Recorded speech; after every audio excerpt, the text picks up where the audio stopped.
أعوذ بالله من الشيطان الرجيم. بسم الله الرحمن الرحيم.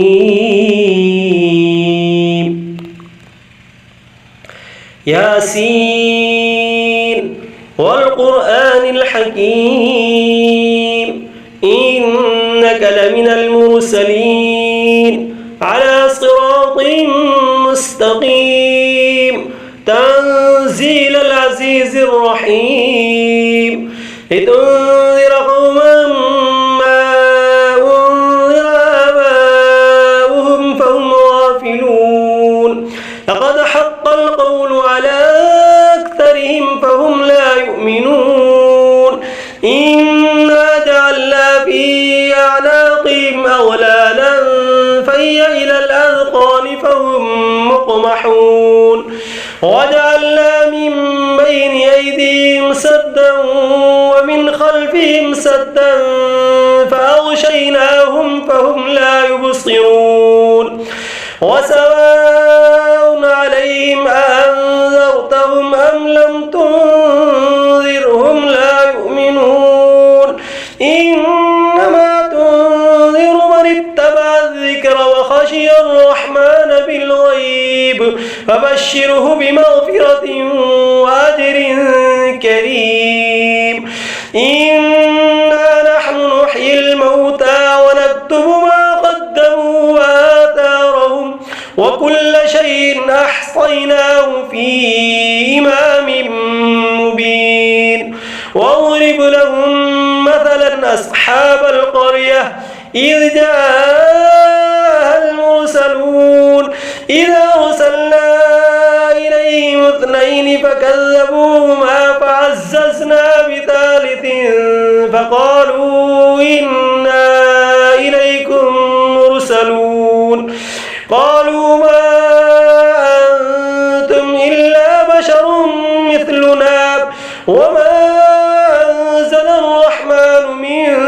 شيء إن أنتم إلا تكذبون قالوا ربنا يعلم إنا إليكم لمرسلون وما علينا إلا البلاغ المبين قالوا إنا تطيرنا بكم لئن لم تنتهوا لنرجمنكم وليمسنكم منا عذاب أليم قالوا طائركم معكم أئن ذكرتم بل أنتم قوم مسرفون وجاء من أقصى المدينة رجل يسعى قال يا قوم اتبعوا المرسلين اتبعوا من لا يسألكم أجرا وهم مهتدون وما لي لا أعبد الذي فطرني وإليه ترجعون أتخذ من دونه آلهة إن يردني الرحمن بضر لا تغن عني شفاعتهم شيئا ولا ينقذون إني إذا لفي ضلال مبين إني آمنت بربكم فاسمعون قيل ادخل الجنة قال يا ليت قومي يعلمون بما غفر لي ربي وجعلني من المكرمين وما أنزلنا على قومه من بعده من جند من السماء وما كنا منزلين إن كانت إلا صيحة واحدة فإذا هم خامدون يا حسرة على العباد ما يأتيهم من رسول إلا كانوا به يستهزئون ألم يروا كم أهلكنا قبلهم من القرون أنهم إليهم لا يرجعون وإن كل لما جميع لدينا محضرون وآية لهم الأرض الميتة أحييناها وأخرجنا منها حبا فمنه يأكلون وجعلنا فيها جنات من نخيل وأعناب وفجرنا فيها من العيون ليأكلوا من ثمره وما عملته أيديهم أفلا يشكرون سبحان الذي خلق الأزواج كلها مما تنبت الأرض ومن أنفسهم ومما لا يعلمون وآية لهم الليل نسلخ منه النهار فإذا هم مظلمون والشمس تجري لمستقر لها ذلك تقدير العزيز العليم والقمر قدرناه منازل حتى عاد كالعرجون القديم لا الشمس ينبغي لها أن تدرك القمر ولا الليل سابق النهار وكل في فلك يسبحون وآية لهم أنا حملنا ذريتهم في الفلك المشحون وخلقنا لهم من مثله ما يركبون وإن نشأ نغرقهم فلا صريخ لهم ولا هم ينقذون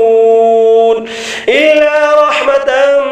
منا ومتاعا إلى حين وإذا قيل لهم اتقوا ما بين أيديكم وما خلفكم لعلكم ترحمون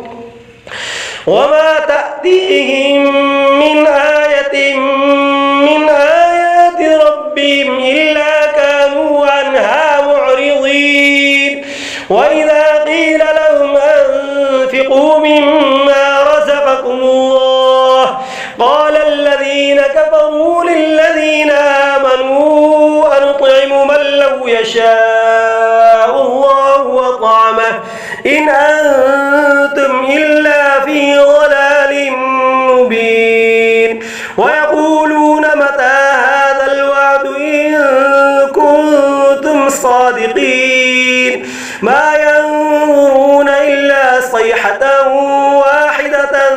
تأخذهم وهم يخصمون فلا يستطيعون توصية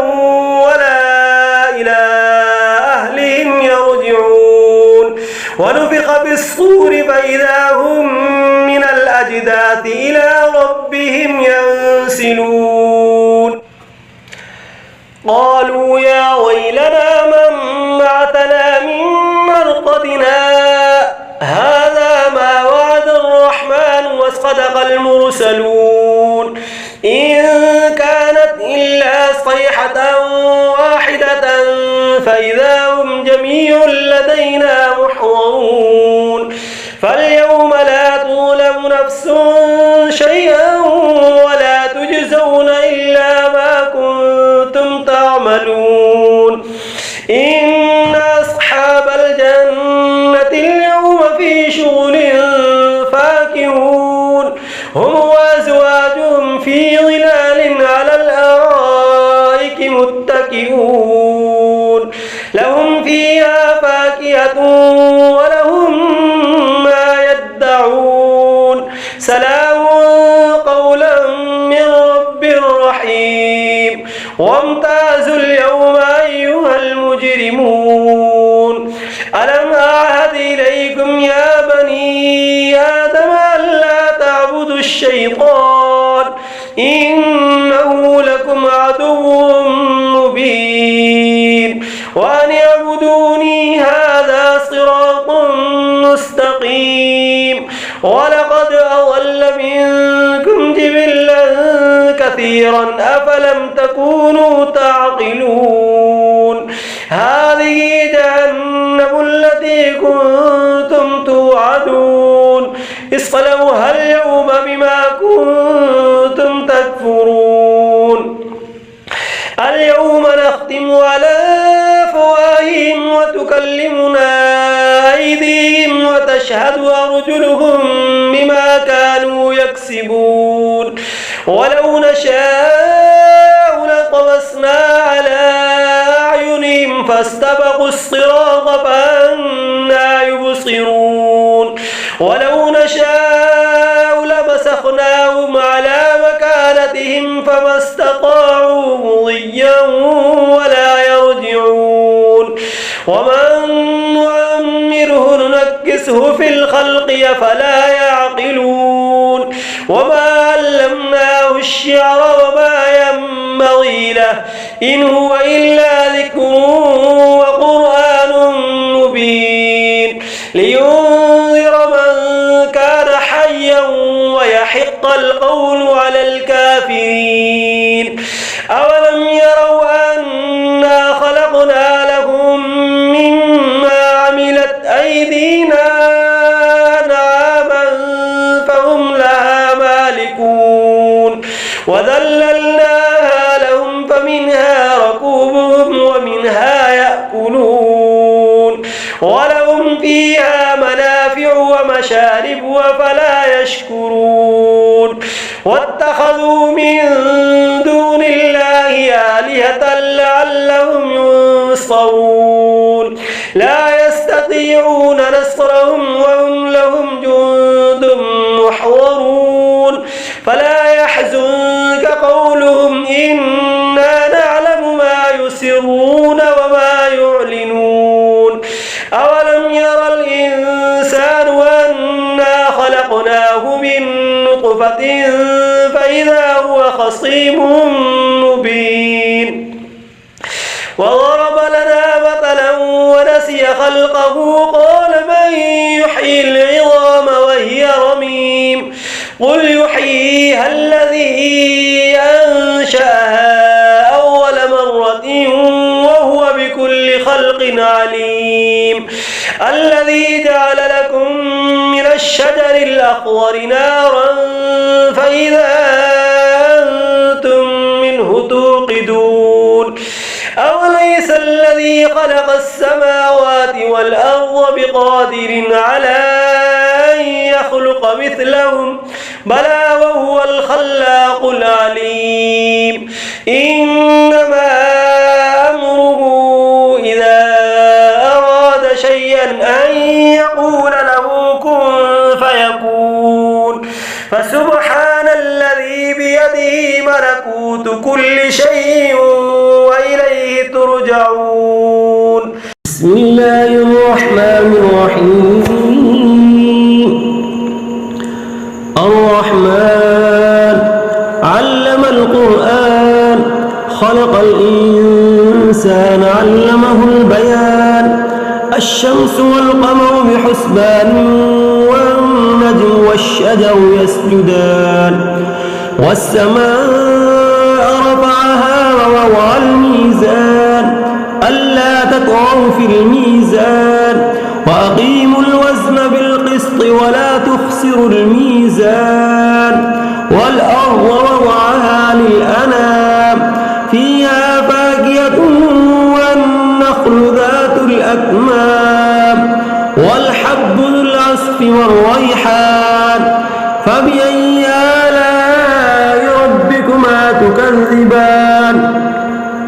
خلق الإنسان من صلصال كالفخار وخلق الجان من مارد من نار فبأي آلاء ربكما تكذبان رب المشرقين ورب المغربين فبأي آلاء ربكما تكذبان مرج البحرين يلتقيان بينهما برزخ لا يبغيان فبأي آلاء ربكما تكذبان يخرج منهما اللؤلؤ والمرجان فبأي آلاء ربكما تكذبان وله الجوار المنشآت في البحر كالأعلام فبأي آلاء ربكما تكذبان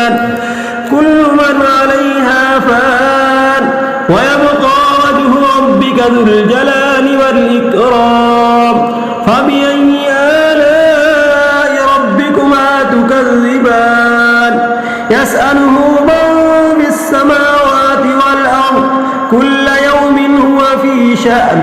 فبأي آلاء ربكما تكذبان سنفرغ لكم أيها الثقلان فبأي آلاء ربكما تكذبان يا معشر الجن والإنس إن استطعتم أن تنفذوا من أقطار السماوات والأرض فانفذوا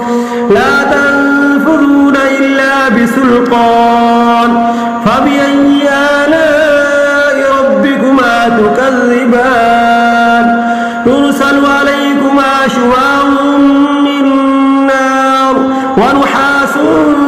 فلا تنتصران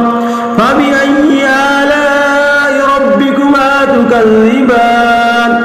فإذا انشقت السماء فكانت وردة كالدهان فبأي آلاء ربكما تكذبان فيومئذ لا يسأل عن ذنبه إنس ولا جان فبأي آلاء ربكما تكذبان يعرف المجرمون بسيماهم فيؤخذ بالنواصي والأقدام فبأي آلاء ربكما تكذبان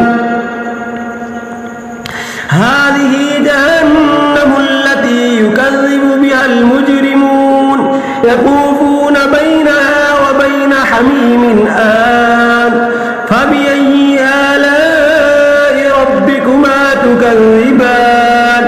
ولمن خاف مقام ربه جنتان فبأي آلاء ربكما تكذبان ذواتا أفنان فبأي آلاء ربكما تكذبان فيهما عينان تجريان فبأي آلاء ربكما تكذبان فيهما من كل فاكهة زوجان فبأي آلاء ربكما تكذبان متكئين على فرش مطائنها من استبرق وجنى الجنتين دان فبأي آلاء ربكما تكذبان فيهن قاصرات الطرف لم يطمثهن إنس قبلهم ولا جان فبأي آلاء ربكما تكذبان كأنهن الياقوت والمرجان فبأي آلاء ربكما تكذبان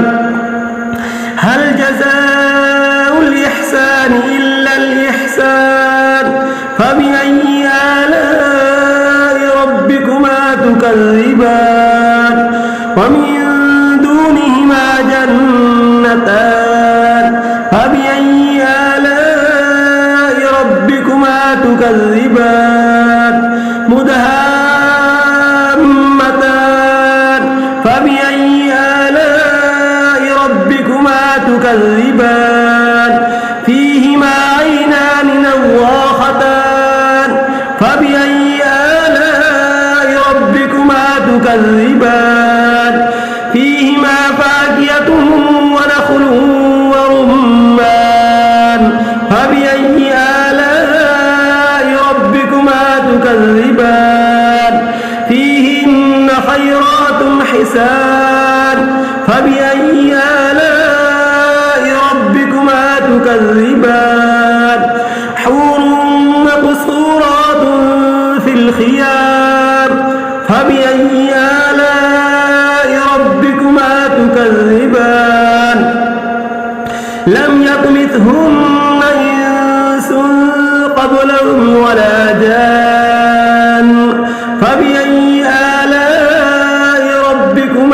تكذبان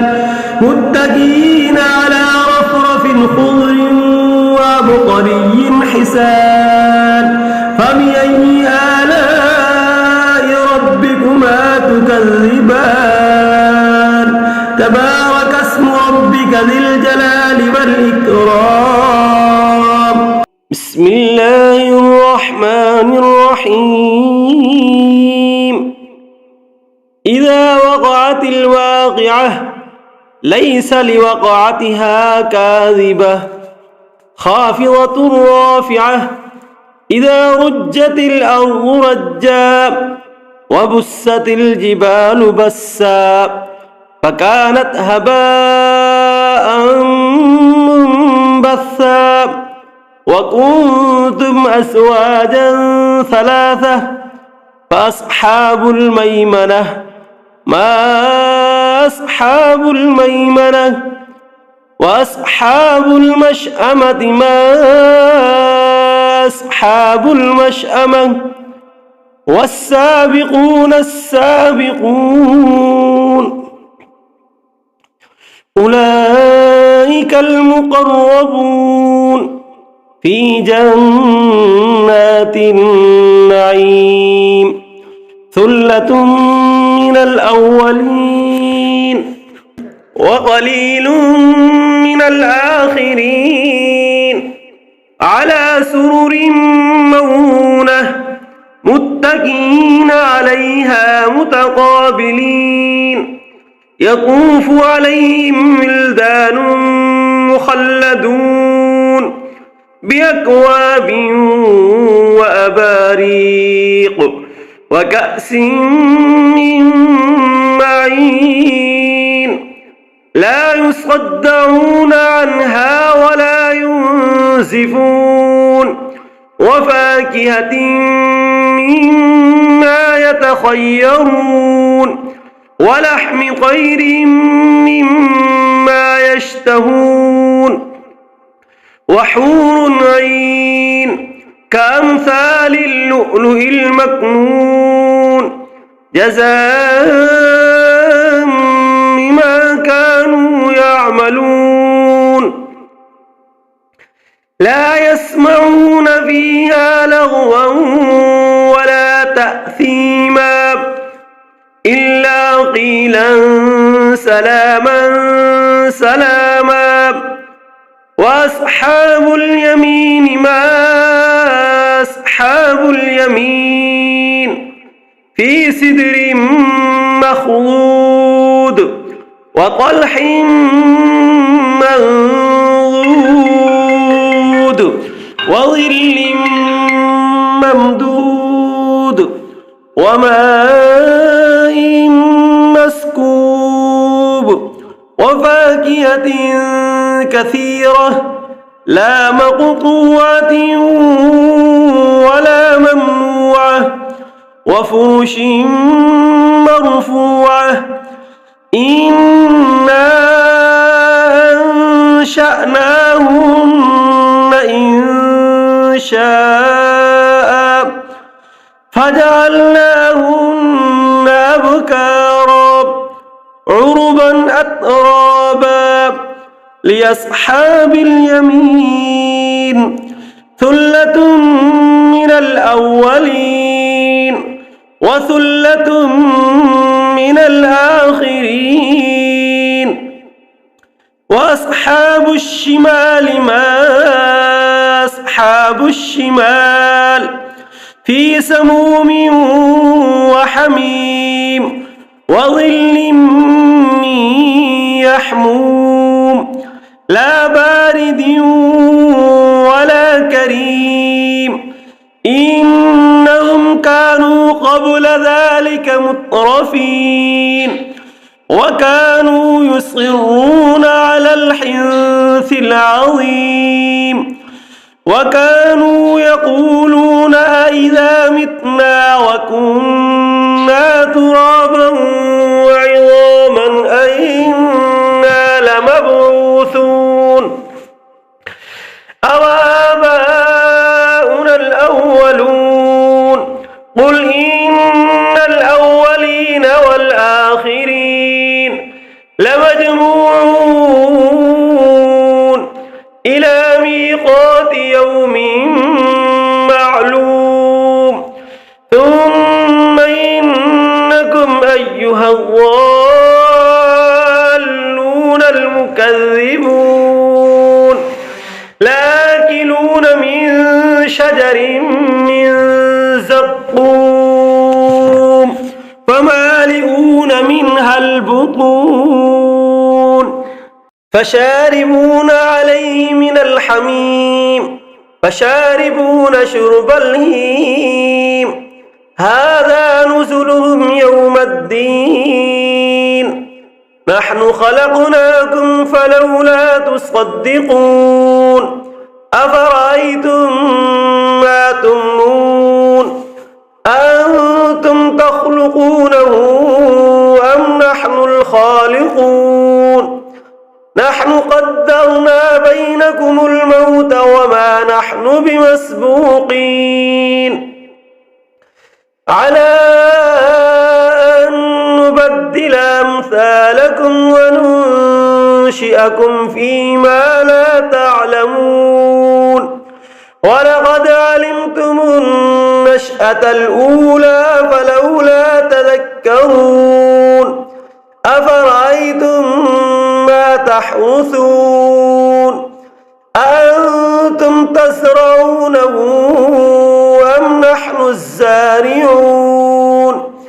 لو نشاء لجعلناه حطاما فظلتم تفكرون إنا لمغرمون بل نحن محرومون أفرأيتم الماء الذي تشربون أأنتم أنزلتموه من المزن أم نحن المنزلون لو نشاء جعلناه أجاجا فلولا تشكرون أفرأيتم النار التي تورون أأنتم أنشأتم شجرتها أم نحن المنشئون نحن جعلناها تذكرة ومتاعا للمقوين فسبح باسم ربك العظيم فلا أقسم بمواقع النجوم وإنه لقسم لو تعلمون عظيم إنه لقرآن كريم في كتاب مكنون لا يمسه إلا المطهرون تنزيل من رب العالمين أفبهذا الحديث أنتم مدهنون وتجعلون رزقكم أنكم تكذبون فلولا إذا بلغت الحلقوم وأنتم حينئذ تنظرون ونحن أقرب إليه منكم ولكن لا تبصرون فلولا إن كنتم غير مدينين ترجعونها إن كنتم صادقين فأما إن كان من المقربين فروح وريحان وجنة نعيم وأما إن كان من أصحاب اليمين فسلام لك من أصحاب اليمين وأما إن كان من المكذبين الضالين فنزل من حميم وتصلية جحيم إن هذا لهو حق اليقين فسبح باسم ربك العظيم. بسم الله الرحمن الرحيم. تبارك الذي بيده الملك وهو على كل شيء قدير الذي خلق الموت والحياة ليبلوكم أيكم أحسن عملا وهو العزيز الغفور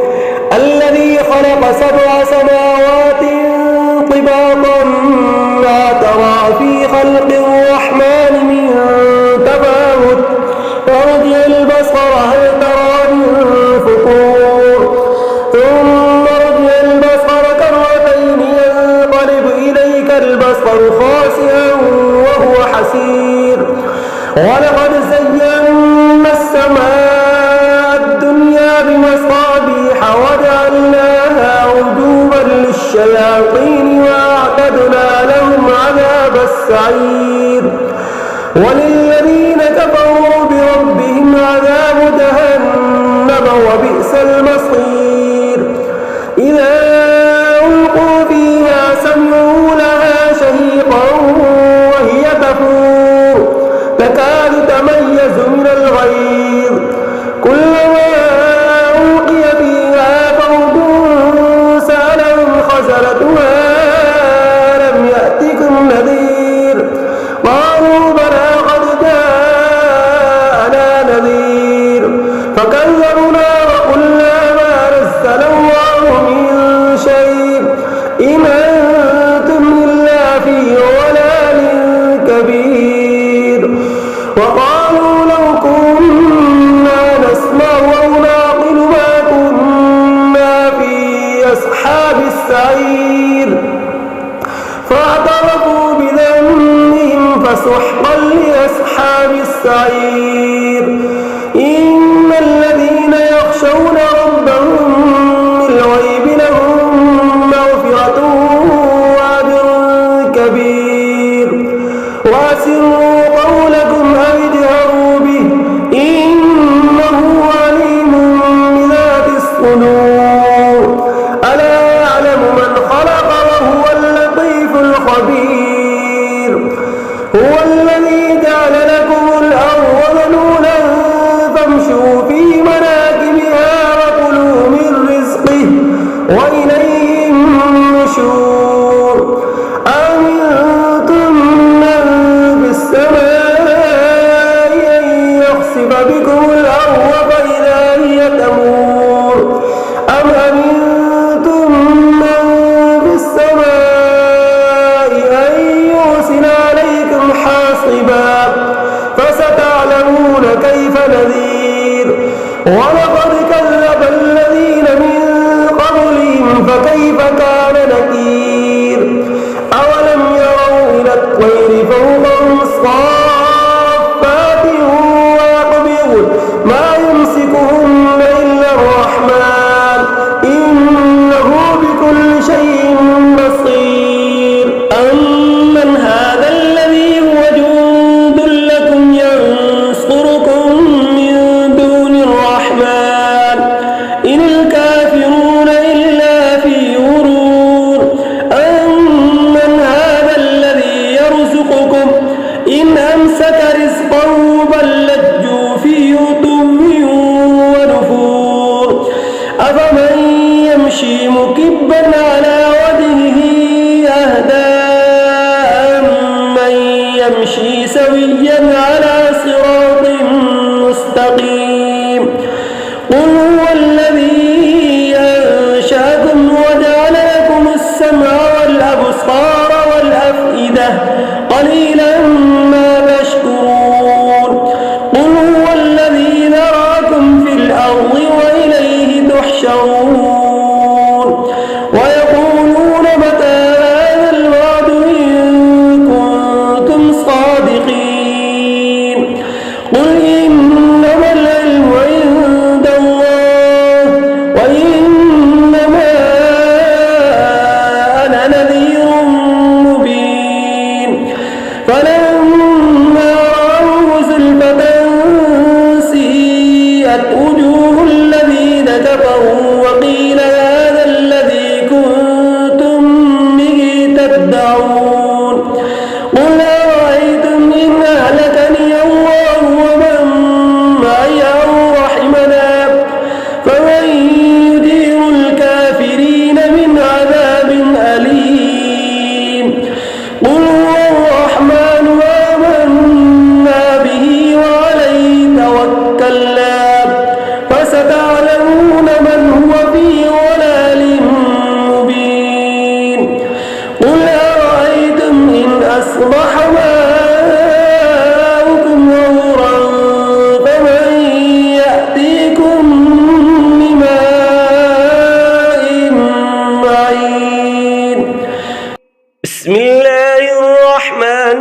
الرحيم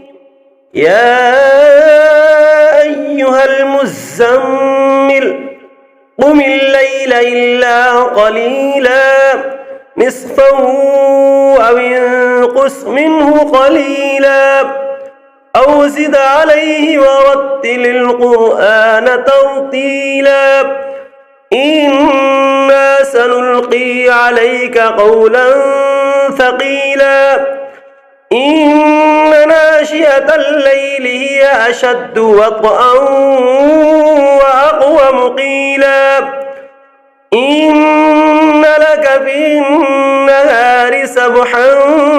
طويلا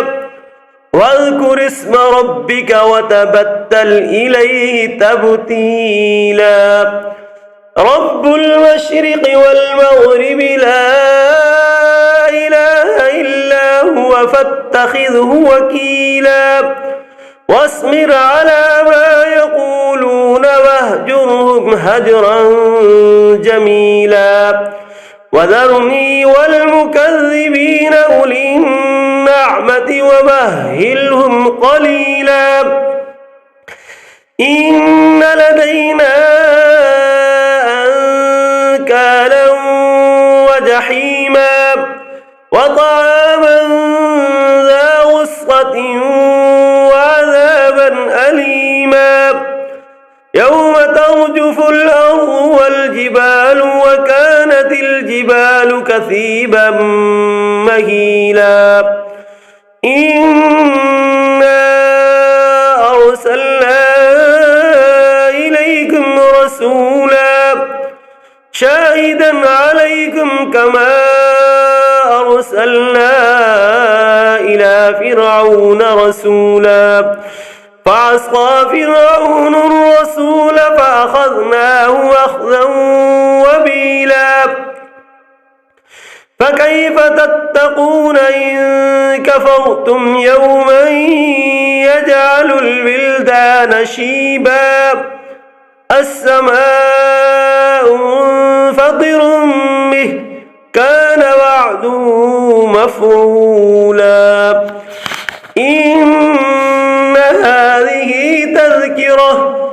فمن شاء اتخذ إلى ربه سبيلا